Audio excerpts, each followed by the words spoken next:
Jen, do you record? Okay, perfect. So basically, I guess the first thing I want to tell you in general about Hyperfy is because you can add your custom skybox and also your custom HDRI, which does a lot of lighting stuff in your scene already. So for example, if you look into this direction of the skybox background image, you already see like the colors reflecting on the surface.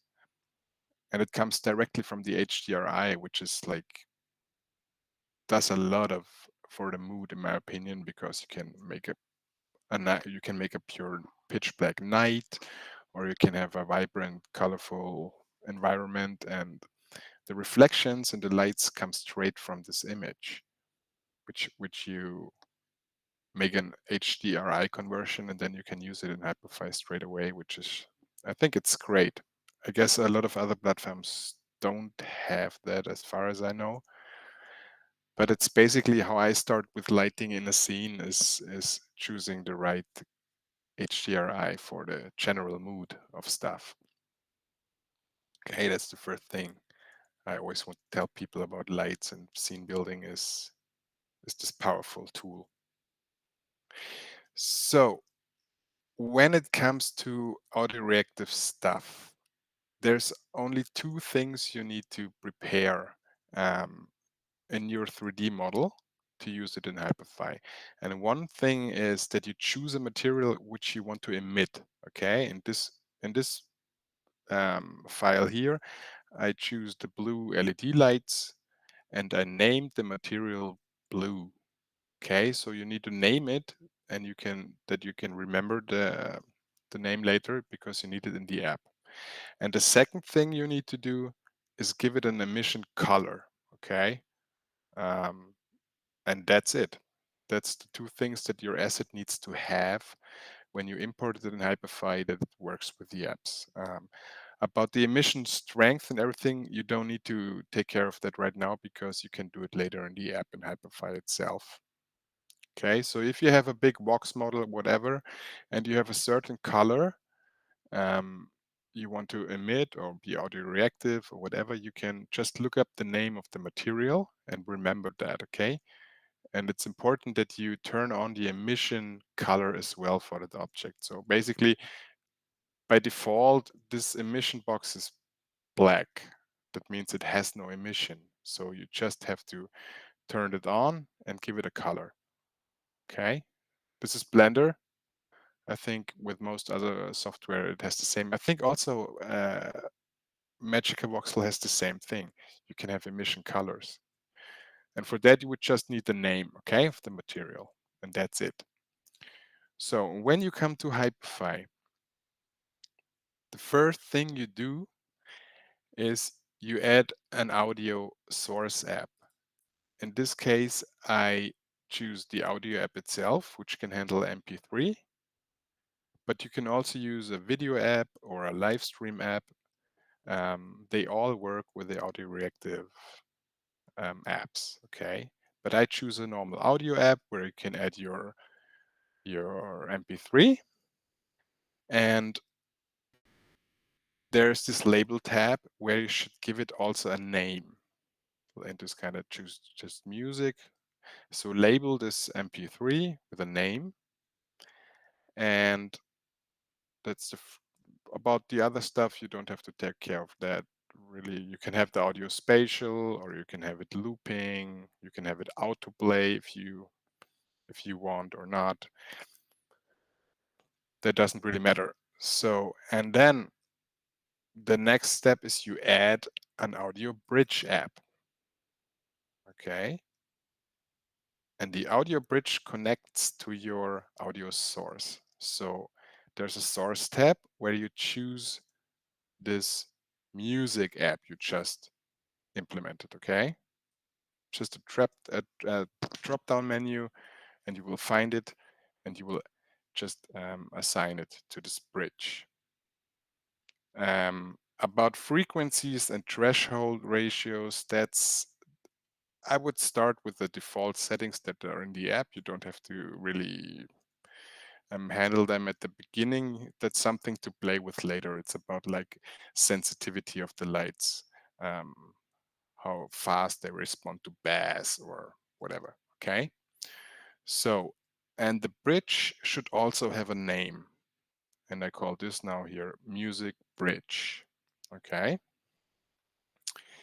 So you added these two things, and now it's time to add your audio bloom.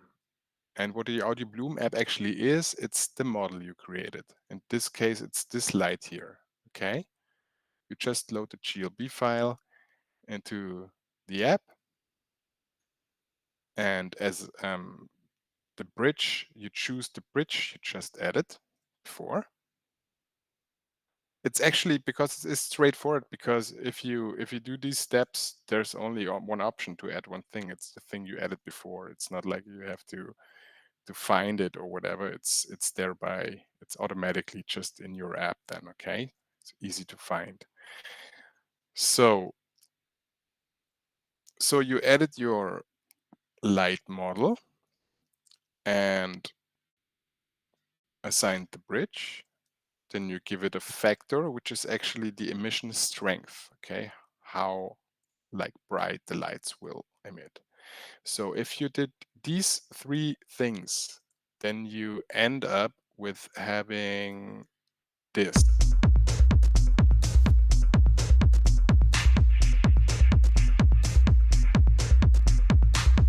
and react to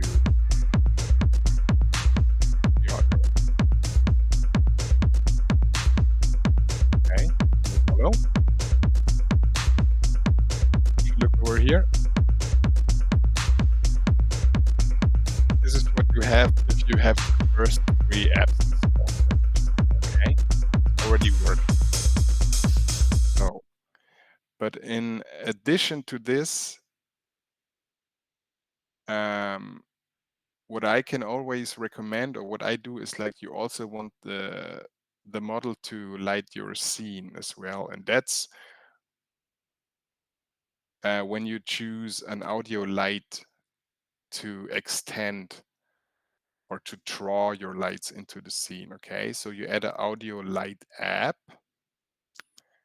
and that's also pretty straightforward, because you just choose the same bridge from your audio, and you can give it the same color as the blue emission on your model. So it will just do the same thing as your model, but it lights your scene.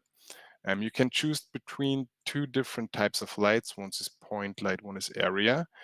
I highly recommend area lights because they allow you to give the light a direction. Okay, because a point light is emitting in every direction, and the area light is actually just a directional light. So, and let me just check. If you edit this, then your light will do this.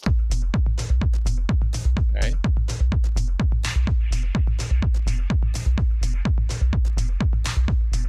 So that's pretty much it.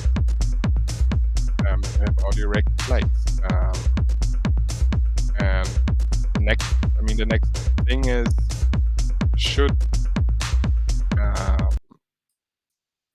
normal, if you want to have like disco lights or something, you would want to have lights for bass, and for the mid tones and the highs. So you have control in the audio bridge to, let me just click it. Okay, to play with that. Okay, so you can add like three different light sources, and light models, one for bass, one for mid, one for highs, and give them a different threshold, so they will respond differently. And if you know, I can know, if you turn around, I have um, a space set up for that. Okay, I will reveal it real quick. There you have all three bands coming together.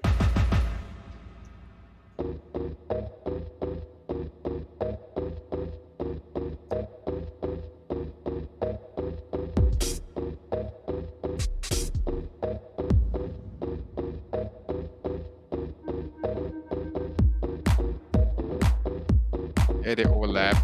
Um, and actually, this is maybe too much.